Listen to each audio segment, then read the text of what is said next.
Ashamaa harka fuuni daawwattootaa fi dhaggeeffattoota keenyaa nagaan keenya kabajaa fi jaalalaa bakka jirtan biratti isin haa qaqqabu jechaa odeeffannoo wayitaawoo yeroo kanaaf qopheeffanneen isinitti himaa dursaa oduu ijoo.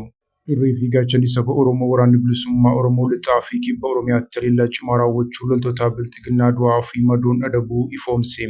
Wobboon tarkaanfii ilaalessaa kanaa godina Gujii lixaa aanaa Qarcaa fi godina Wallagga lixaa aanaa Lataasibuu fi godina Shawaa Bahaa aanaa Liibaan Cuqqaalaa keessatti fudhachuu ifoomseera. Bal'ina oduu keenyaa kanaan eegallaa ni balballoomsina. Milishoonnii fi kaadroonni bilxiginnaa dirqamaan dargaggoota Oromoo ukkaamsanii leenjii waraanaaf qabaa akka jiran himame.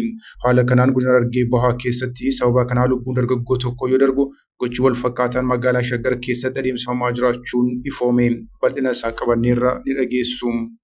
Waldaan wal gargaarsaa misoomaa fi hawaasummaa Maccaatuu Lamaa dhimmi magaalota Finfinnee fi Dirree Dhawaa marii biyyaalessaatti dhiyaachuun uummata Oromoo salphisuuf kan dhiyaatedha jechuun gochicha balaaleffate.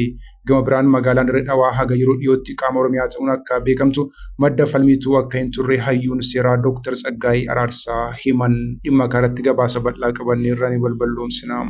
Naannoo Amaaraa godina Walloo Kibbaa aanaa Lagaambootti haleellaa konkolaataa deddeebisa uummataa irratti raawwatameen yoo xiqqaate namoonni 5 ajjeefamuu aangaan godinichaa fi maddeen hospitaalaa himaniiru. Dhimma kanarrattis gabaasa bal'aa qabnaa ni dhageessu. Bulchaan Kurmuuk Abdel Ati Muhammad Alfaaqii jiraattonni naannichaa suutaan gara qe'ee isaaniitti deebi'aa jiraachuu beeksisan. Kunis bulchiisota Kurmuuk kaaba lamaan keessatti tasgabbiin uumamaa jiraachuu kan agarsiisu ta'uu eeraniiru. Haa ta'u malee ammallee RSF Itoophiyaa keessatti kaampii waraanaa ijaarratee akka qabu himaniiru. Dhimma kanarratti gabaasa bal'aa qabnaa ni balballoomsina. Haleellaa Huutiin Yemen kamisaa kibbaa Saawud Arabiyaatti raawwatteen namoonni nagaan 11 madaa'uu aangawoonni waraanaa himan. Saawud Arabiyaan immoo Huutii fi milishoonni Iraaq Iraaniin deeggaraman haleellaa qindaa'aa raawwachuun isaanii waa hin oolle jechuun akeekkachiisa kenniteetti. Kanas ni balballoomsina. Odeeffannoo wayitaawaa Impaaraatiif Oromiyaa keessaa argachuudhaaf tola YouTube chaanalii kana sabiskiraayib, laayik, sheer taasisaa jechaan gara bal'ina odeeffannoo keenyaatti si ceesisa. Irree fi gaachanni saba Oromoo waraanni bilisummaa Oromoo lixaa fi kibba Oromiyaatti haleellaa cimaa raawwachuu loltoota bilxiginnaa du'aa fi madoon adabuu ifoomse. Wobboon tarkaanfii ilaalessaa kanaa godina Gujii lixaa aanaa Qarcaa, godina Wallagga lixaa aanaa Lataasibuu fi godina Shawaa Bahaa aanaa Liibaan Cuqqaalaa keessatti fudhate. Wobboon guyyaa har'aa gaafa hagayya 7 bara 2026 tarkaanfii aanaa Qarcaa ganda Goromee keessatti fudhateen loltoota bilxiginnaa hedduu du'aa fi madoon adabuun gandicha keessaa ari'ee kan baase yoo ta'u meeshaalee waraanaa garaagaraa irraa hiikachuun dantaa qabsoo bilisummaa Oromootiif galii taasiseera. Bifuma wal fakkaatuun guyyaa kaleessaa ammoo godina Shawaa Bahaa aanaa Liibaan Cuqqaalaa ganda Ilmoo Cuqqaalaa bakka addaa Golbee magaalaa jedhamutti haleellaa cimaa kaampii waraana bilxiginnaa irratti fudhateen injifannoo culuqaa galmeessuu ifoomseera. Guyyuma kanaa lixaa Oromiyaa godina Wallagga lixaa aanaa Lataasibuu ganda Odaa Gumbii bakka addaa waliigaltee jedhamutti haleellaa cimaa raawwateen loltoota sirnichaa hedduu du'aa fi madoon adabuudhaan qawwee AKM 3 irraa hiikachuun dantaa qabsoo bilisummaa Oromootiif galii taasiseera. Wobboon zoonii kibbaa ammoo godina Gujii lixaa aanaa Abbayyaa ganda Qajimaa keessatti guyyuma kaleessaa tarkaanfii cimaa fudhateen loltoota bilxiginnaa hedduu du'aa fi madoon adabuun 3 ammoo fayyaatti harkaan qabuun booji'eera. Gama meeshaatiin ammoo qawwee AKM 4 rasaasaa PKM 670 rasaasa AKM hedduu fi meeshaalee waraanaa garaagaraa irraa hiikachuun dantaa qabsoo bilisummaa Oromootiif galii taasiseera. Milishoonnii fi kaadroonni bilxiginnaa dirqamaan dargaggoota Oromoo ukkaamsanii leenjii waraanaatiif qabaa akka jiran himame. Haala kanaan godina Harargee Bahaa keessatti sababa kanaa lubbuun dargaggoo tokko yoo darbu gochi wal fakkaataan magaalaa Shaggar keessatti adeemsifamaa jiraachuun ifoome. Bilxiginnaan waraana lammiilee nagaa irratti banuun manneen barnootaa cufanii dargaggoonni dirree waraanaa akka adeeman taasisuu irratti argama. Odeeffannoon arganne akka ifoomsuutti yeroo ammaa kana milishaan tokko dargaggoota 5 qabee geessuun leenjii waraanaaf akka ergu dirqamni itti kennamuutu ifoome. Haala kanaan guyyaa kaleessaa gaafa hagayya 6 bara 2026 godina Harargee Bahaa ana daawwachuun dhimma keessatti milishoonni bilxiginnaa dargaggoo tokko dirqamaan waraanatti erguuf reebaa turaniiru.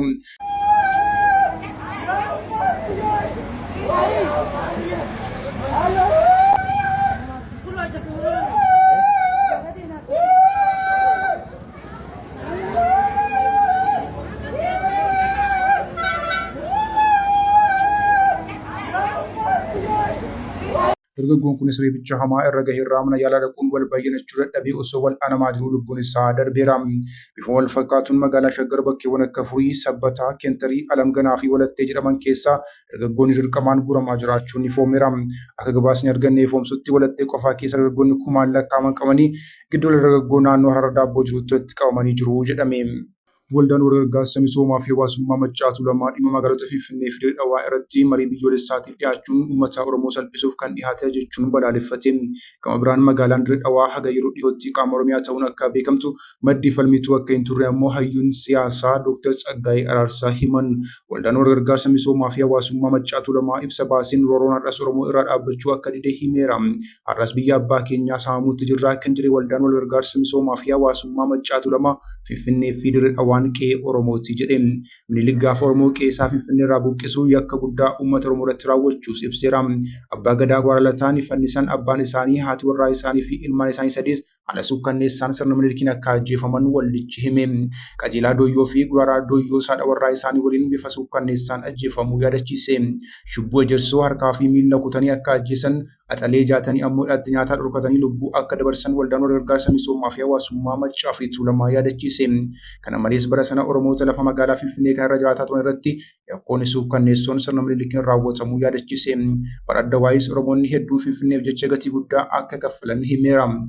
Dhimma Finfinnee fi weeraramuu ishee jalqabee dhaloonni sadii irratti dhumuu kan ibsee Waldaan Gargaarsa Misoomaa fi Hawaasummaa Maccaatu Lamaa madaan Oromoo har'allee akka hin qooriin jiru dubbate. Dhugaan kun osoo lafa jiruu Finfinneen kan eenyuti gaaffii jedhu maaltu fide jechuun gaafata waldichi.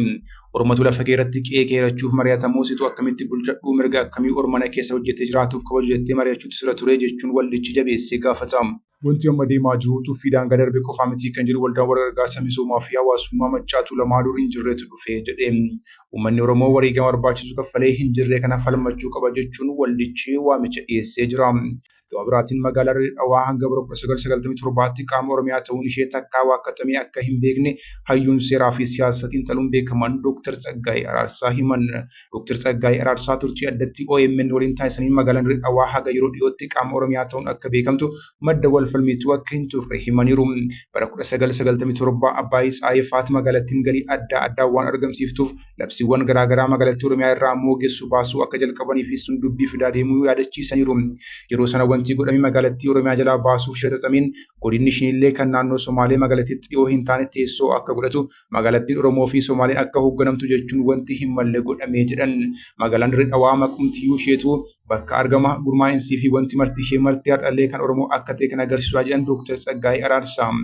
Waanuma Oromoo uummata Oromoo irraa fudhachuun biyya kanatti akkaan baratamaa ta'uu yaadachiisaniiru.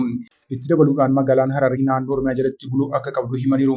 Achi keessa sablammiin Hararii ni jiraata kan jedhan Dr. Tsaggaayee Araarsaa sablammii Hararii faayidaan addaa mirkanaa'uu qaba.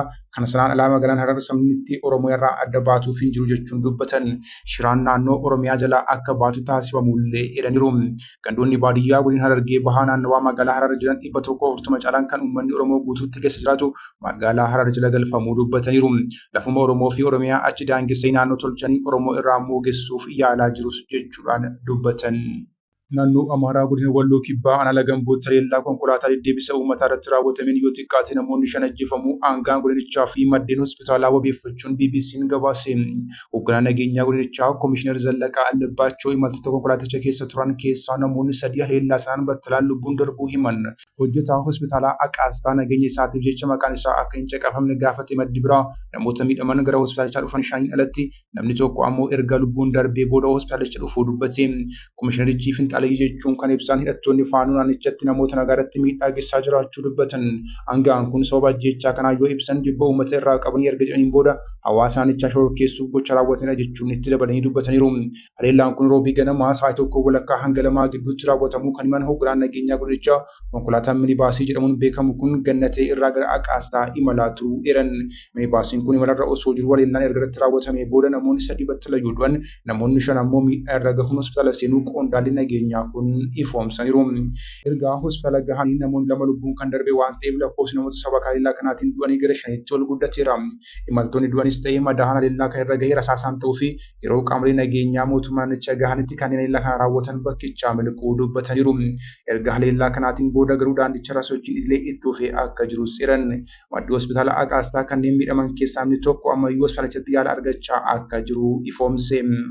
Amma nu biratti yaala argachaa kan jiru nama waggaa 48 tokkodha. Garaa isaatirra rasaasaan dhahamee jedhan miidhamtoonni kan yaala argatanii kan bahan yoo ta'u, kaan ammoo yaala fooyya'aadhaaf gara hospitaala Daseetti ergamuus dubbatan. Naannoo Amaaraatti waraanni hidhattootaa fi qaamolee nageenyaa mootummaa gidduutti deemuu ammas waggaa 3 caalaaf itti fufee jira.